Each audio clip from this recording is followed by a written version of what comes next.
Alrighty, folks, it is the end of January, and we don't think it's too late for a prediction show. It's not technically too late for a prediction show. It's still the first month of the year. So we're going to talk about some of the things that we think are going to happen through the rest of the year. Maybe we'll get it right. Maybe we'll get it wrong. Maybe we'll miss harder right than an NFL kicker in an NFC Championship game. Nobody knows. We'll have to see if we get it correct or not. But we've got 7 things that we think are going to happen for the rest of 2024. Do you think that the words wide right are outlawed in Buffalo? Like at this point, wide right, you just say it. It's like chikaka. Like, like everybody just chills like for a minute, dude. I kind of like these shows. I think it's never too late in the year for us to figure out where we want to go or what we think is going to happen, or especially because the end of 2023 and the beginning of 2024 was so action packed. It makes sense to kind of push this out. Realistically, like think about what's happened since, let's just say, I don't know, December 7th of 2023, right? We've had a rule, we've had a memo, we've had... Well, let's think about it. Let's think about it this way. Let's think about what hasn't happened since November of 2021. Effectively nothing, right? Effectively nothing has happened. There hasn't been a public there, up until the end of 2023. There was no rule. There were drafts of NIST publications. There was very little communication from DoD. It was all of that internal rulemaking process that was following up on what they announced at the end of 2021. And, we continued to beat the drum through that time period where we said, don't be fooled, don't get lulled into complacency because you're not hearing about it. It is 100% still happening. And then boom, at the end of 2023, there's rules, there's FedRAMP memos, there's all this stuff coming out. And I think that things will only accelerate. There's going to be a ton of stuff that happens in 2024. And we're going to try to predict what happens. So how much do you think it would accelerate, Jacob? I guess is the question that we're going to answer. Or how much do we think it's going to accelerate throughout 2024 is what we're going to do on this show. These are the best shows, right? Because, it's nice to have, these are the best shows because if we get it wrong, no one will remember it. Yeah, right. Like it's just like, they're just... If we get it right, then we can just edit all the clips in at the end of the year. But realistically, this is the stuff that, we pride ourselves in giving perspectives that other people don't have. And then sometimes with some subjects, it's very difficult. It's a very narrow subject with very few points to cover. And then this is a case where we're like, man, this is kind of what we're feeling inside based on all the stuff that we've jabbered about for the entire year. So yeah. I mean, these are basically, these aren't like totally out of left field. These are all based off of what we've seen coming, what's happened, and what we think is going to come through. But so how many did we come up with, Jacob? With 7. Yeah, we have 7, which is just a really, we always keep converging on that number. It's a very convenient number. It's easy to remember. It's not too long. It's not too short. It works. But anyways, let's jump into the predictions here. The first one that we have, we will hear about a False Claims Act case against a small business. We will hear about a false claims action taken by the Department of Justice by a business with fewer than 100 employees in the defense industrial base before the end of 2024. So we know that there is a distinct uptick in the amount of activity around DOJ pursuing False Claims Act investigations.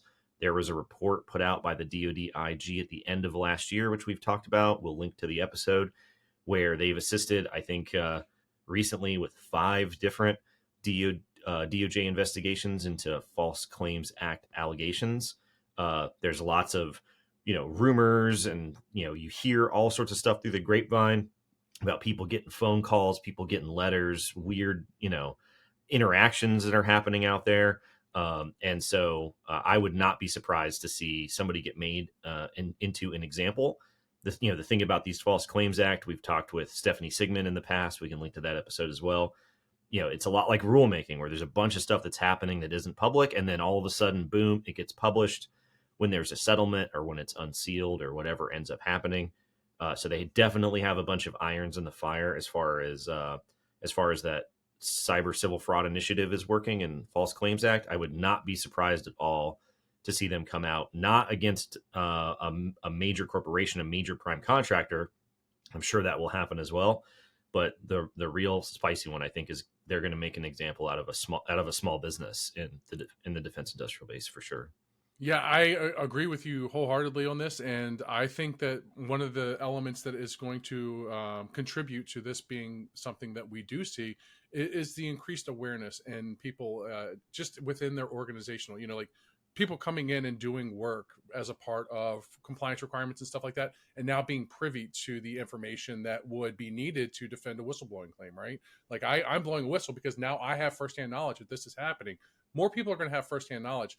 In addition to that, more people are going to be aware of the Cyber Fraud Initiative. More people are going to be aware that you can actually blow a whistle and the things that Yeah. go along with it. And so you're going to increase, now that people know it exists, that everybody's going to, Yeah. end Yeah. up. I would not be, we were leading off with this one. I would not be surprised at all to see this happen. I would actually be surprised if we don't hear about that. I'm more surprised that it hasn't happened yet. Well, that's the thing is, based off, how these things work, I wouldn't be surprised if it hasn't already happened. It just hasn't been published yet, We right? just don't Which know is about why, it yet. yeah. Yeah. So, Yeah, that's you're why right. I think that that's why I think it's going to come out. And that's not to dunk on anybody. That's not to try to be like, oh, this is what people deserve. I just think that looking at which way the winds are blowing and the increased activity, the increased cooperation specifically between DoD and DOJ on this front, I think it's just a matter of time before we see that happen. Okay. There's going to be a ton of rulemaking in 2024. Off the top of my head, there's going to be at least 5 different rulemaking events that sort of revolve around cybersecurity requirements. The That big must one, upset you. That must upset you so much. yeah. Well, at least hopefully they won't be all around Christmas time. They'll be Yeah. spread out through the year. Knock on wood.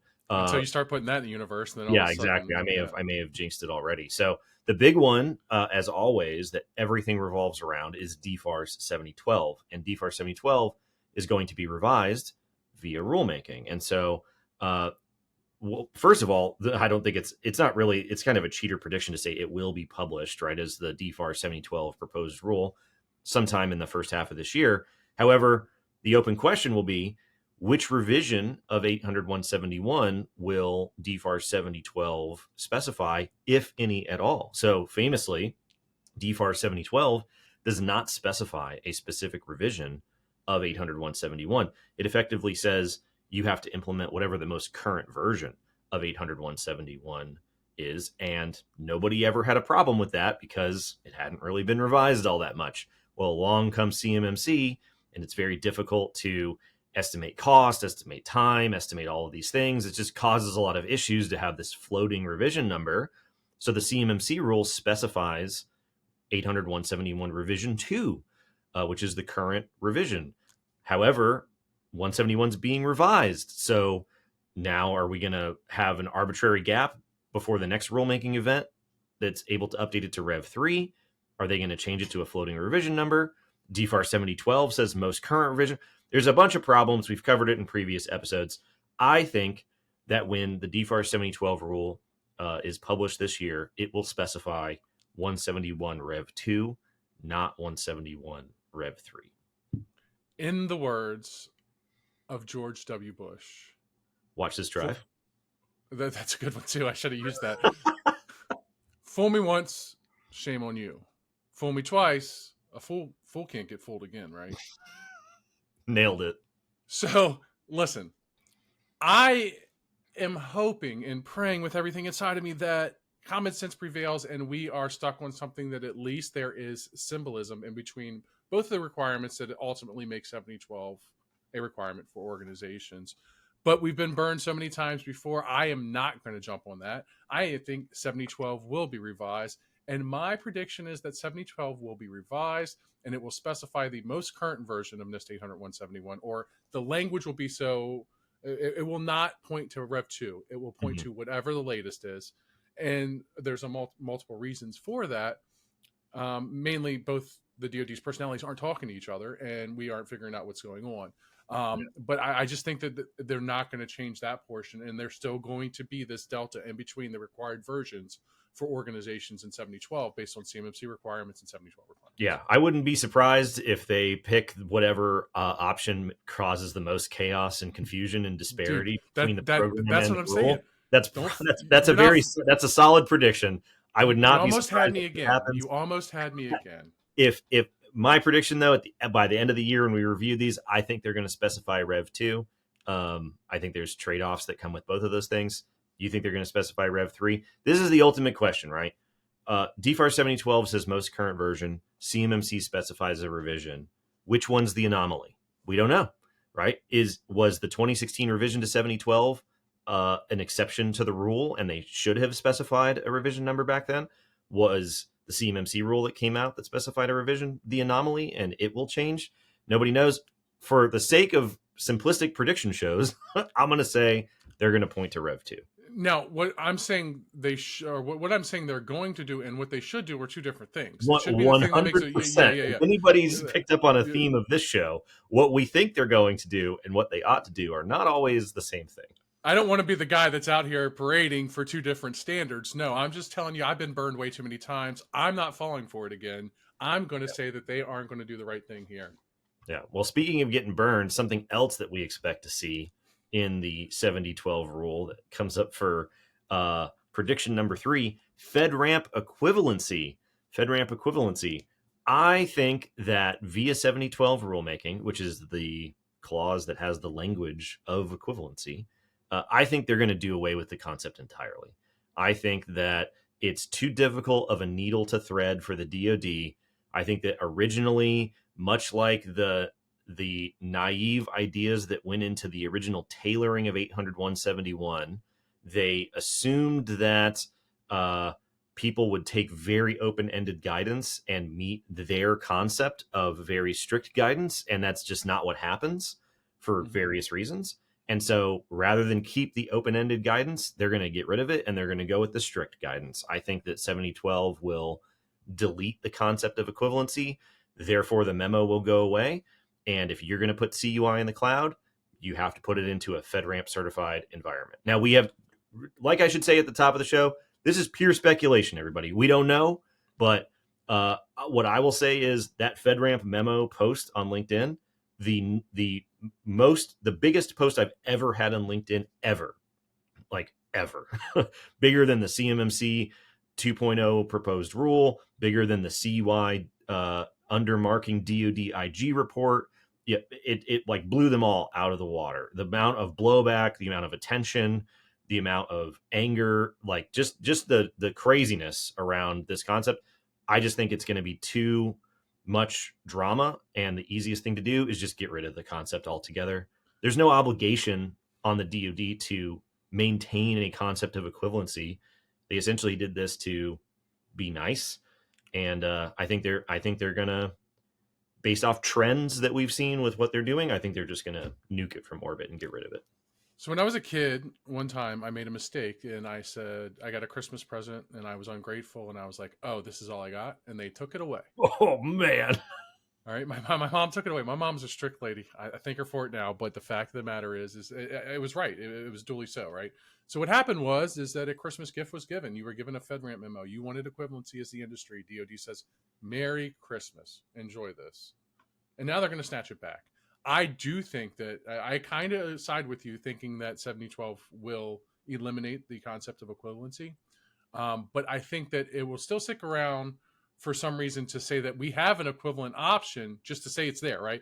Nobody touches it. Nobody knows what it means. It's just provocative, right? And then it's out there, but we won't have any right. Moderate equivalent. It's sort of like, like residing as I do in the great state of California and trying to get a concealed carry permit, right? You could theoretically get one, but the odds of it happening and you navigating the paperwork and actually making it a reality, you're not getting one, right? It's not happening. Very similar here. You could theoretically get an equivalency determination. It's not going to happen, right? Like the hoops are too insane. It's just probably not going to happen. As many people said on LinkedIn in the conflagration around the memo when it came out, it's easier for companies to just go get a FedRAMP cert. So by the end of the year, we'll probably see companies have just go after FedRAMP, pure FedRAMP certification rather than attempting to get equivalency anyways. I don't see it sticking around. Obviously, it's going to be a thing until the 7012 revision is final, but I don't think we're going to see a huge number of equivalent designated services or solutions. But the time it takes to get FedRAMP prepared for FedRAMP, to prep the package for FedRAMP and stuff like that, 7012 will be revised by that time. Yeah. Like that is such a long timeline that even realistically, even if equivalency stuck around and it was a realistic goal, if somebody started it now, I don't think anybody would be FedRAMP equivalent by the end of the year anyway. So like, it's just, it's kind of one and the same. So I think we can chalk that one up as a win. It's going to happen either way. Yeah. It's one of those things where it's going to make the regulation simpler and more straightforward, but it's going to probably make it a lot harder to deal with. Okay. Sure. Prediction number 4, the DoD IG audit of the C3PAO accreditation process will be a giant nothing burger. There was a little spurt of activity when the DoD IG announced that they were going to do an audit of the DoD Cyber AB accreditation process for C3PAOs, the organizations that are actually going to be conducting the CMMC certification assessments at level 2. As we talked about in that episode, DoD IG conducts over 100 routine audits of all kinds of DoD programs every year, and they are not an indication of malfeasance in any way, right? They do not initiate standard audits into programs because they know something, there's allegedly something wrong occurring, right? They initiate routine audits for the sake of initiating routine audits. It's quality control. That's what it is. It's just quality control practices. There's no indication whatsoever that the audit was started because something is being done incorrectly, or there's a suspicion of something being done incorrectly. A lot of people's confirmation bias, I think, got the best of them when this news was announced, thinking there must be something wrong because the IG is looking into it. And I think that when that report comes out, there's going to be a lot of people who are disappointed, because it's probably going to be like every other IG report where they're like, this could be improved, this can be improved, they're doing this well, they're doing this well. We have open recommendations. Do with that what you will. So I think it's going to just be like every other IG audit. I don't think it's going to be a big deal at all. I think some of the most beautiful music to a naysayer's ear, to a bottom feeder naysayer's ear, is DoD IG audit on the CMMC program, right? Because now it's something else to grasp onto for a couple minutes, no matter how irrelevant it may be. And that's exactly what this is.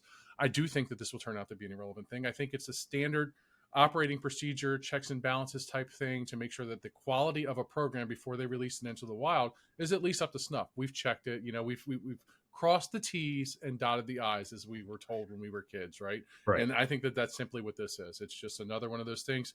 Yeah, we looked it over. It looks good. Car runs real nice. That's it. Yeah. Well, I mean, we've seen it. Now, the IG reports are very interesting to read. We read them all the time. We try to post about them. We try to talk about them. But, don't overestimate the effect that an IG audit can have on its own, right? So, an IG audit back in the day is what originally led to the CMMC program altogether. So they can have big effects, but you find something like the CUI undermarking report that came out last summer, and they basically show that DoD is marking like single-digit percentages of CUI when it flows into the supply chain. Everything's still trucking along. So even if they do find room for improvement in the report, I don't think that it's going to make as many waves as people were thinking, or as some people were hoping. We'll probably see that sometime, I don't know, probably midway through the year. Those things take 9-12 months, I think, once they finish their findings, wrap up their report and everything like that. So we'll figure out later, probably later this summer, what is in that report, but I don't think it's gonna be a big deal. Okay.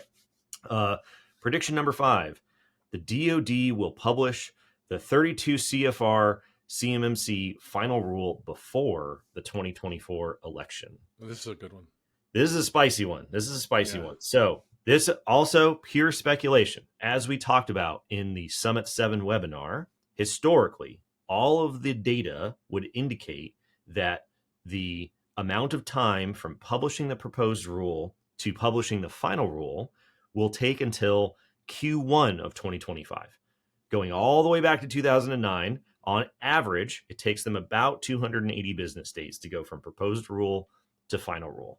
That puts us right around, late Q1 of 2025. However, major rules, significant rules like the CMMC program rule have one extra piece of red tape at the end of the process when a final rule is published, and it has to go through what's known as Congressional Review Act review. This is perfectly standard. Every rule goes through it. It's basically just another waiting period, and it's 60 days long. The problem is that if Congress is not in session for a full 60 days, whenever the rule comes up, then there's like this weird juggling process where they reintroduce it to pick up where they left off 15 days into the next session. And if they can't complete it because it's not a continuous 60 days, they have to continue doing this, right? Until you add up to a full 60 days. So at the end of the year, when you've got all these micro stuttered congressional sessions where they're actually in session, you don't have a continuous 60 days. So if they don't get the rule done before a new Congress takes session, then they're going to have that piece of red tape sort of get punted multiple times until they can complete the full 60 days, right? So I think that the DoD is going to be highly motivated to get the rule published before the election so that they can start that 60-day countdown before the next Congress takes over, and then they have to. It just adds time to this red tape, right? So historically, we expect them to be done Q1 of 2025. I think there's a non-zero chance that they could go a couple months faster, right? I don't think it's completely unreasonable to think that they can go a few months faster than the average. Obviously, we're talking about an average here, so there are things on the shorter side historically. There are two reasons why I think they have positioned themselves to be able to go faster. One, the proposed rule, the CMMC proposed rule, includes comment responses to the 2020 rule, right? This is a little unusual because this is a proposed rule. It's not a final rule. Typically, final rules contain comment responses from the government. So I don't know if this is them, playing 4D chess or not, but it feels to me like they are preempting their responses to public comments in the rule already. As we've talked about many times before, those comment responses that are currently in the rule are basically copy pasted directly from previous rules.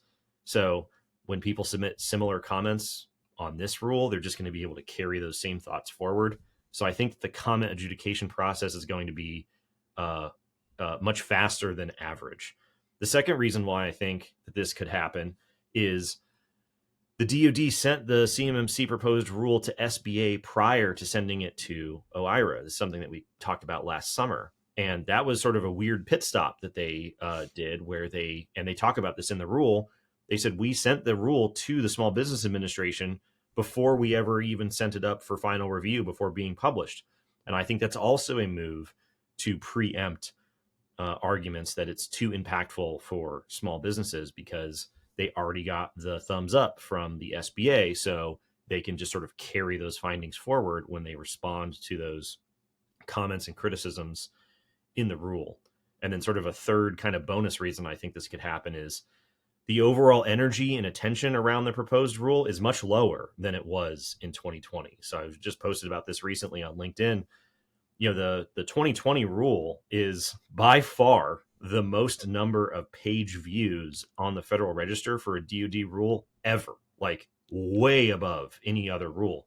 And this rule, the CMMC proposed rule 32 CFR, the calibration, the update, the response to the 2020 rule has 10 times less, 10 times fewer page views overall. There's just way less attention and energy around this rule. So I don't think it's beyond the realm of possibility at all. So I don't know if that's necessarily a home run of an assumption right there, is that there's less energy around it. And the reason why I say that is because one thing that I notice now that I didn't notice back when is that every person with a LinkedIn profile that is, hip to this information made sure that when the rule came out that they were a source for that information, right? I had many copies of the rule being published that could be pulled from LinkedIn. So until we see statistics of how many times somebody's post on LinkedIn has been visited, where somebody pulled that document, it's just, I don't think that it's as drastic. Am I saying that it's 100% one for one? No, yeah. But I don't think that it's the 90-10 split that's there. But the page views, obviously does. I think that does play a role, right? I think that the increased social media conversation, broader discourse is much, much larger than it was in 2020. However, I think the main factor is the fact that the DoD was in people's faces about it in 2019 and 2020. And then from 2020 2021 up to today, the DoD says almost nothing, right? Like they aren't doing webinars, they aren't doing the listening tour, they aren't doing the whistle stop train tour at every DIB event, from coast to coast, right? They aren't out there. There is no Katie Arrington anymore, basically like beating the drum and But saying there can't be, right? Because the rule is, and they're still in comments until comments are adjudicated, right? They can't be beating the drum. They can't be out there, right? I mean, Or, they did it. They did it in 2019 and 2020, and it raised a lot of attention. They I didn't get do it that, this and it time. raised a lot of attention. And look what happened. We have a completely new program. Like That's that's what one I'm of those saying. things. That's what I'm saying. I think that Like, because the overall energy and attention is lower, right? I think that that's going to allow the DoD to go faster. yeah, well, as much as God, I want to agree with you so much because I want to speak this into existence. I just want it to be done, right? I want to move forward. I want us to be in the final stages of it, right? For that last bit of people that hasn't pushed over the hump. I so want this to be true. The problem is that we're talking about a rule that was since March of this year. We were told any day now it's going over, right? Any day, any day. Listen, September, this is the September 65 comes. yard. This is a 65-yard field goal prediction, right? Like Right. historically, all the data says that they shouldn't be able to do this. This is purely my guess here. I think they're going to go faster than average. I think we'll get the final rule in 2024. And then, did I hear this correctly? Congressional Review Act review. There's a lot of reviews in that name. Yeah, ATM machine, the automated teller machine, right? It's the Good. CRA review thing. I can't remember the term for that whenever you have So, like the last word of an acronym in the name of the acronym itself. with the good of the DIB being the motivation for me, I'm going to side with you on this. I think that before elections happen and the world gets all crazy from elections, that we see this rule go through.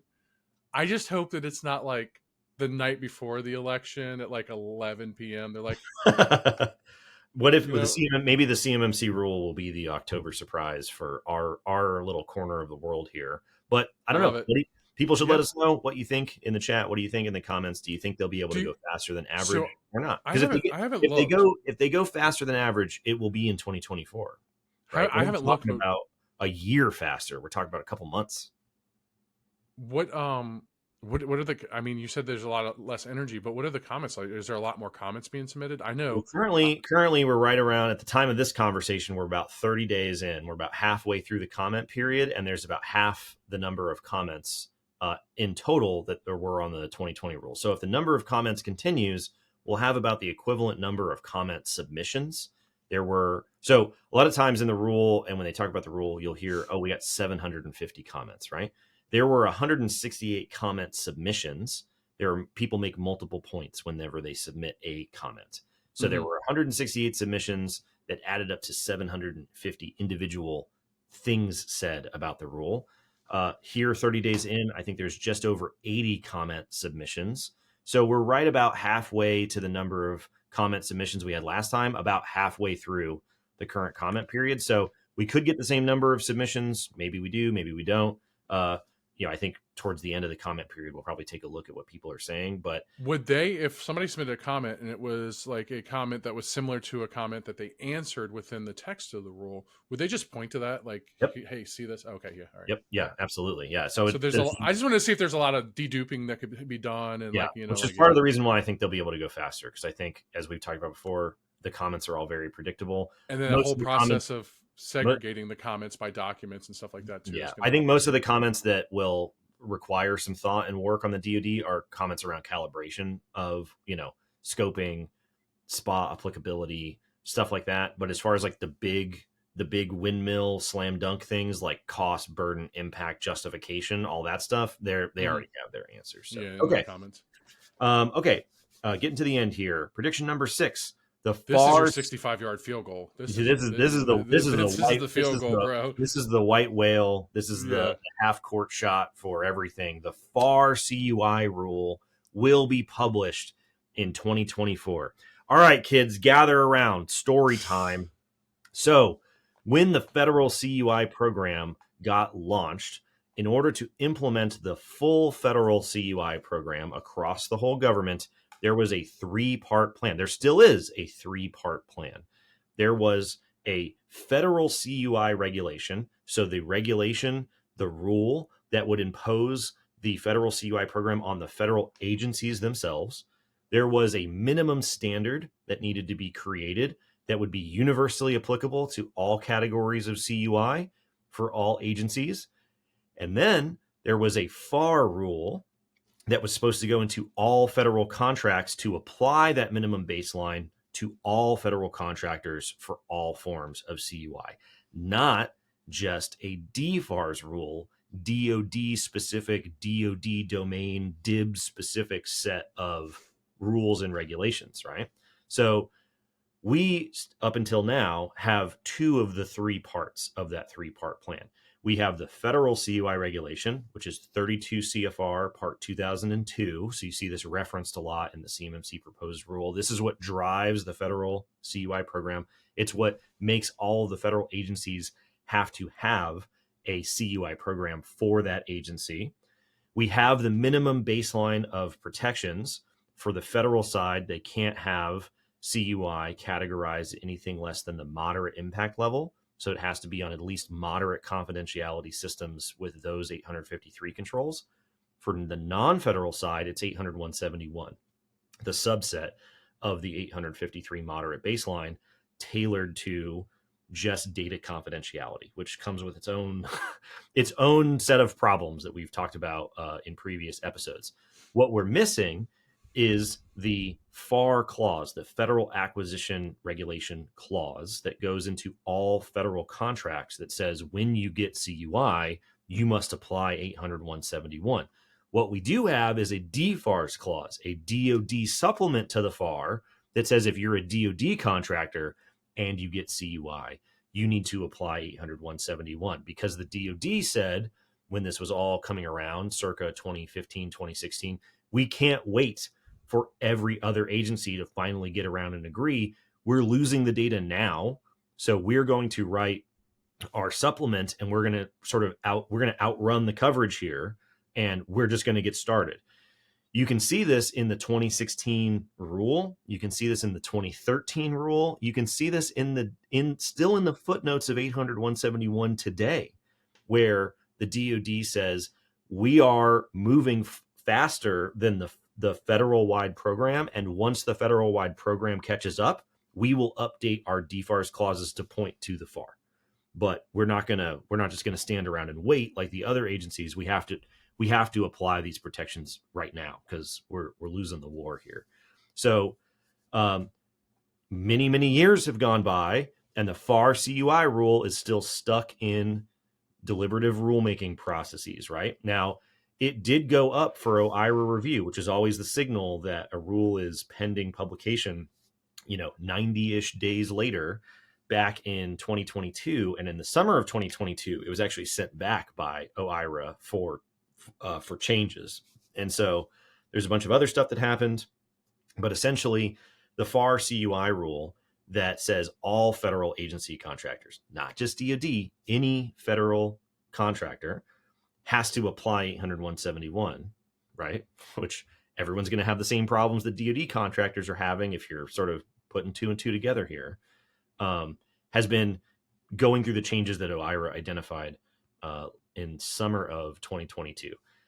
We have spoken to people who claim to have read it and seen it. We know it exists. We know it's been to OIRA. We know that the rule is real. We also know that the only thing harder than a single agency like DoD to get all of their internal stakeholders to agree on the text of a rule is to get every agency, the entire set of federal agencies, to all agree with themselves and then amongst themselves on the text of a rule. However, when this FAR CUI rule comes out, that's the giant meteor, because this is not a DoD anomaly. As we've said before, a lot of the stuff that we talk about with the DoD, it seems weird, it seems obscure, it seems niche, it seems like this weird corner of some strange regulatory thing. It is not.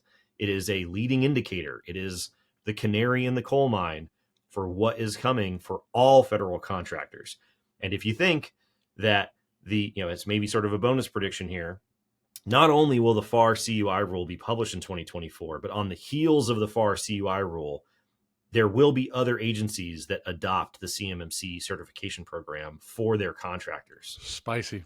They will 100%. Now, I don't know if every Spicy. agency is going to do it, right? DHS is, too cool for school sometimes, but you are crazy if you think that the other agencies are not watching the DoD take flack for establishing this program, and they have the same requirements for the same type of data for their contractors. All they have to do is say, you need to go get a CMMC cert, and it's going to verify that the same requirements are implemented for CUI.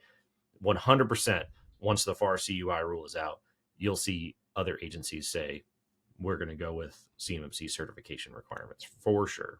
Sometimes out of nowhere, you just say something, and I'm like, "That's my dog." Yeah. So, I mean, the FAR CUI rule has been, people have retired from NARA who started this program and still have not seen the FAR CUI rule. So we've heard it, in 2022, it was with OIRA. It should have been published then. It got sent back.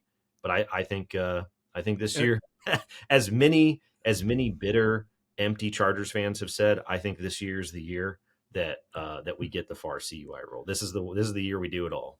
In my mind, I think this is how it played out. All the heads of the different government agencies, DoD, DHS, all that, were in a room together, and somebody was like, "Hey, we need to do something about the CUI exfiltration problem." And the DoD was like, "Lead by example. We got this, right?" And now here we are. So where are we at with the FAR CUI rule? Let's put this into perspective. This is the equivalent to an all government-wide DFARS 7012 clause, which is requirement of the simplest implementation and reporting. Yep.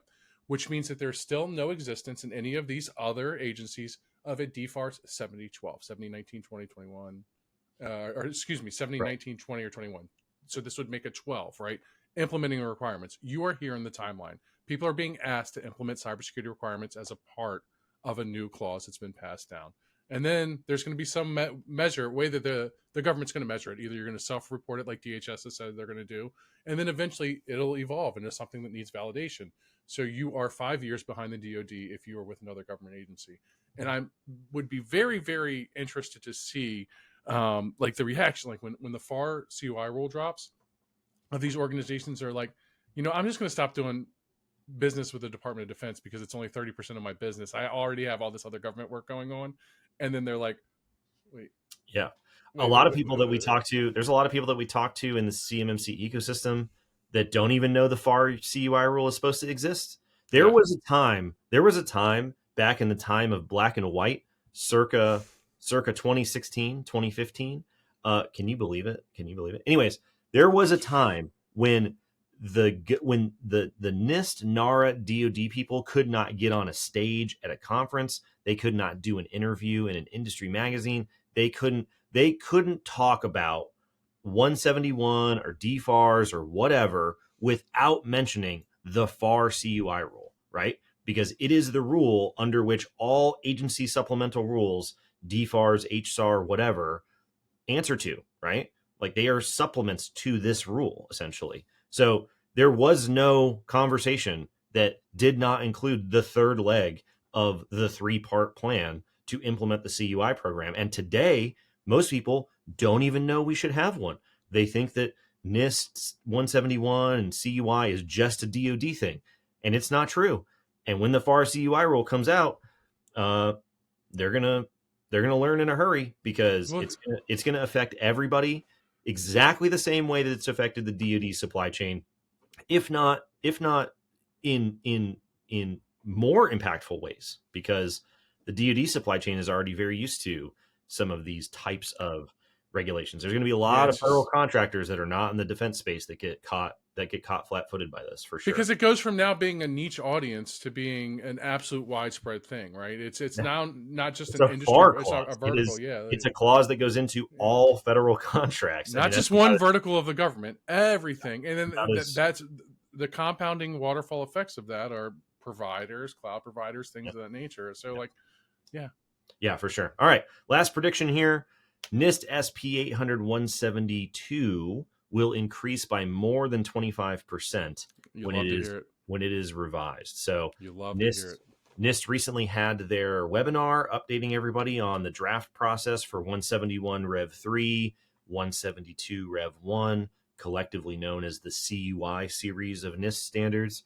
They expect that they will have 800-172 and 800-172A revised and complete by the end of the year 2024. I think that they will 100% probably beat that estimate because they typically go faster, if not hit their estimates. And I think that the overall increase in the number of requirements, number of assessment objectives in 172, 172A will be at least 25%. Now, 172 is what is assessed by CMMC level 3. And we know that DoD is not assessing all of what is currently in 800-172. So how much of the revised 800-172 is assessed by level 3 is TBD. We'll have to see what the DoD goes with. But I think that the standard will increase significantly. And I think that the corresponding CMMC guidance afterwards will also increase in a significant way. Yeah, well, so I've all along, beat the drum that this is 172 is the thing that they tried to have people put on top to keep up with modern threats, right? And modern threats constantly evolve, and as they've evolved, new controls have to be extracted from the larger catalog, and especially with the change from the larger catalog going to Rev 5, we're talking about 853 going to Rev 5.